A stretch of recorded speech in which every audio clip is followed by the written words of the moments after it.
नक्षलवादापासून मुक्त होत असलेला आणि दुर्गम भाग म्हणून ओळख असलेल्या गडचिरोलीत आदिवासी महिलांनी उद्योगाच्या माध्यमातून स्वावलंबनाचा नवा मार्ग दाखवला आहे।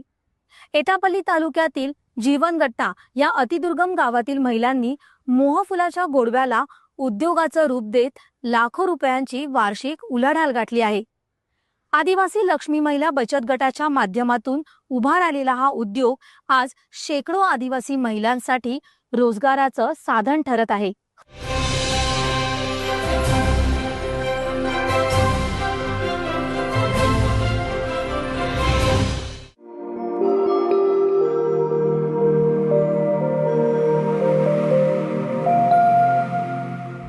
नक्षलग्रस्त, मागासलेला आणि अविकसित जिल्हा अशी ओळख असणाऱ्या गडचिरोलीमध्ये आदिवासी महिला उद्योग क्रांती घडवत आहेत। गडचिरोली जिल्ह्यापासून 160 किलोमीटर अंतरावर असलेल्या एटापल्ली तालुक्यात जीवनगट्टा इथे मोहफूल प्रक्रियेचं प्रशिक्षण घेऊन त्यांच्या प्रवासाची छान सुरुवात झाली आहे। अशिक्षित राहून आणि आमच्या या दुर्गम भागामध्ये आम्ही एक काहीतरी गृहउद्योग करावा असं आम्ही सोचलेलं होतं आणि त्याच्यामध्ये छोटी आम्ही सुरुवात केली। आज एवढं दुर्गम की आमच्याकडे दळणवळणाची सुद्धा साधनं नसता वेळी तरी आमच्या महिलांनी हार न मानता खूप स्ट्रगल केलेलं आहे आणि आमच्या गावातील 35 लोकांना रोजगार प्राप्त झाला आहे, महिलांना रोजगार प्राप्त झाला आहे आणि अशीच आमची अपेक्षा आहे। आमच्याकडे जास्तीत जास्त महिलांना रोजगार प्राप्त झाला पाहिजे आणि आमची इच्छा आहे की आमचा मानस आहे आम्ही जास्त महिलांना रोजगार देऊ आणि गडचिरोली जिल्ह्यामधले भामरागड, कोरची आणि धानोरा अशा 3 तालुक्यांमध्ये आमचे बाई युनिट तयार करून बचत गटांना रोजगार देऊ आणि तिथले पण लाडू आमच्याकडे आता येऊन राहिले आहेत कोरचीवरून आणि परत पण पुढच्या वर्षासाठी आम्हाला जे काही प्रोजेक्ट मंजूर झाले आहे त्यामध्ये आम्ही त्यांचे पण लाडू घेऊ। महाराष्ट्रच नाही तर इंटरनॅशनल लेवलपर्यंत ते प्रोडक्ट घेऊन गेले आहे। शिमल्यासारख्या याच्यामध्ये दिल्ली, नोएडा आणि हैदराबाद, आंध्र प्रदेश अशा विविध शहरांमध्ये जाऊन आपलं प्रेझेंटेशन देऊन आमचं विक्रीचं काम करत आहेत। मोहफुलापासून तब्बल 24 प्रकारचे पदार्थ तयार केले जातात। या उत्पादनांना स्थानिक बाजारपेठेत मोठी मागणी आहे।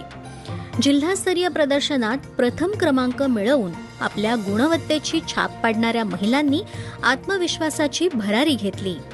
आज या गटातल्या महिलांचं मासिक उत्पन्न 50,000 रुपयापर्यंत पोहोचलं आहे।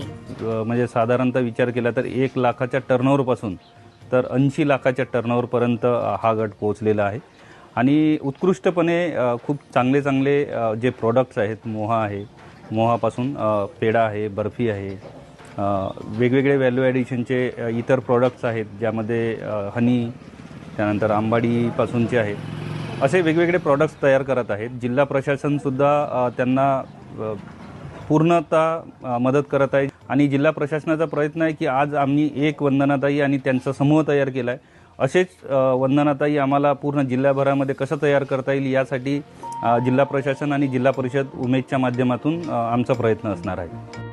वाढत्या मागणीमुळे स्थानिक स्तरावरील 60 क्विंटल मोह अपुरा पडू लागल्यानं त्यांना मध्य प्रदेशातून कच्चा माल मागवण्याची वेळ आली आहे। कॉर्पोरेट क्षेत्रातही पाऊल टाकत निर्यात परवान्याची प्रक्रिया पूर्ण करून आता परदेशी बाजारपेठ गाठण्याची सुद्धा तयारी सुरू आहे। मी स्वतः पहिले CFTR ला ट्रेनिंग केली आणि त्याच्यानंतर मग यांच्या प्रोडक्ट्समध्ये थोडंसं आम्ही चेंजेस केले आणि टेस्ट वगैरे चांगलं केलं।